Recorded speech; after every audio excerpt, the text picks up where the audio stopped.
Mais je ne prends pas garde que je me découvre, que Flaminia m'écoute et que je vous importune encore. Quel mal faites-vous? Ne sais-je pas bien qu'on ne peut la voir sans l'aimer? Et moi, je voudrais qu'il ne m'aimât pas. Car j'ai du chagrin de ne pouvoir lui rendre le change. Encore si c'était un homme comme tant d'autres à qui on dit ce qu'on veut. Mais il est trop agréable pour qu'on le maltraite, lui. Il a toujours été comme vous le voyez. Ah, que vous êtes obligeante, Sylvia. Que puis-je faire pour mériter ce que vous venez de me dire, si ce n'est de vous aimer toujours? Bonsoir Jean-Baptiste. Bonsoir Xavier, bonsoir à tous. Alors, on est à la Comédie Française et c'est une pièce de Marivaux, La double inconstance. Ben oui, il arrive que la Comédie Française sorte de ses murailles en dehors des frontières. D'ailleurs, je vous signale, si vous nous regardez au Maroc, que certains comédiens sont en tournée en ce moment avec Georges Dandin de Molière. C'est à Casablanca, ensuite à Rabat et enfin à Oujda. Mais la plupart du temps, c'est vrai, c'est à Paris, dans les murs, Place Colette. Alors, on dit souvent...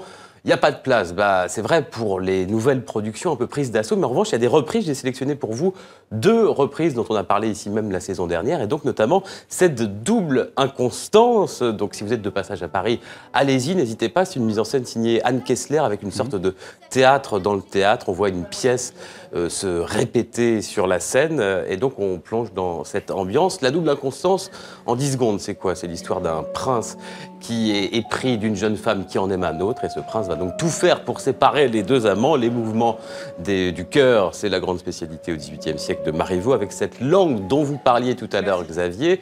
J'ai bien compris, c'est vrai qu'on est un peu au début réticent, il faut entrer dedans, ça met quelques minutes, mais finalement on entre grâce notamment au talent des acteurs de la Comédie Française, et notamment ce jeune premier qu'est Loïc Corbery.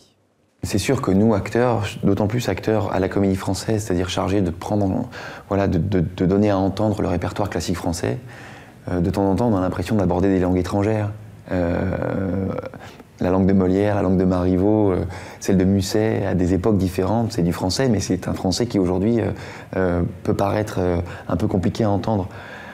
C'est notre rôle à nous, acteurs, de faire en sorte que cette parole soit la plus concrète et la plus immédiate possible pour le spectateur. Donc oui, pour nous, acteurs, à la Comédie Française, on a une certaine intimité avec cette langue-là.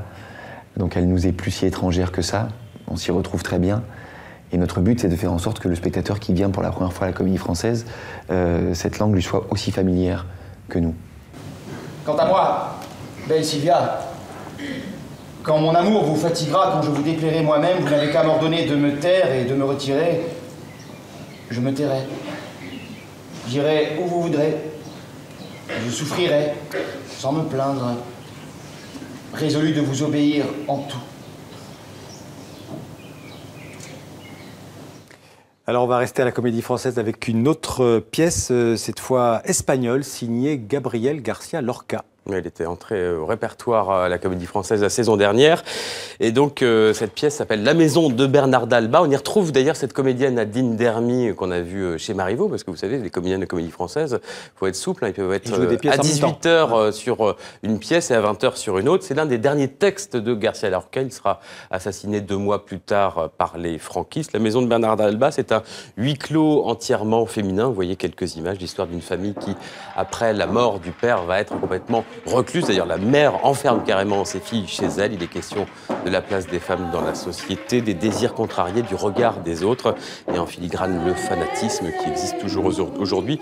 Une vraie découverte que cette superbe pièce, avec une mise en scène très réussie de la Suissesse L'Île au bord. Voici un extrait avec cette Bernarda Alba, incarnée par une grande comédienne, Cécile Brune. Qu'est-ce qui se passe ici? Renseigne-toi bien. J'osais sûr, à 4h du matin, Pépé était à une grille de ta maison. En es-tu certaine? Nul ne peut jurer de rien sur cette terre. Père, n'écoutez pas celle-là qui veut nous perdre toutes. Je me renseignerai. Si les gens d'ici sont des témoins de mauvaise foi, je les briserai sur mon rocher. Plus un mot de cette histoire. C'est une de ces vagues de boue que les autres soulèvent pour qu'on s'y draine. Moi, je n'aime pas mentir. Une chose est sûre, il doit y avoir une anguille là-dessous. Il n'y a rien du tout. Je suis né pour garder les yeux ouverts. Désormais, je vais... Et on va terminer par du cinéma, un film bulgare avec un acteur principal français. Oui, c'est même une coproduction belgo-franco-bulgare. L'acteur français, c'est lui, c'est Melville Poupeau. Il joue un petit indique, un malfrat qui va devenir indique et qui va partir à la demande de la police française dans le milieu de la prostitution bulgare. C'est ultra réaliste, très cru. On y croit, on plonge dans les méandres de cette mafia. Et ce qui est passionnant dans ce film, qui est très documenté, c'est que c'est pas du tout manichéen. On est terrifié, comme le personnage d'ailleurs, par ces jeunes prostituées qui voient dans la prostitution précisément la seule échappatoire à leur misère. Voici quelques images de Tête baissée. Je veux voir un avocat. La fausse monnaie, ça m'intéresse pas. J'ai une proposition à te faire.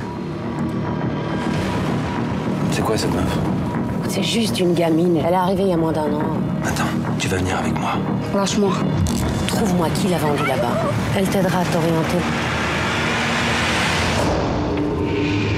Вадя, защо ли? Защото аз съм оттам. Айде, тръгвай. Чекам се, Мика.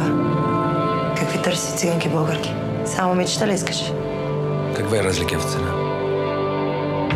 There are different offers. White, black, gypsy. Мога ти намеря каквито искаш. Comment ils savent qu'on est ici? Ще намерят каквото и да правиш. La Tête baissée de Kamen Kalev, qui avait fait il y a quelques années un film qui s'appelait Eastern Plays.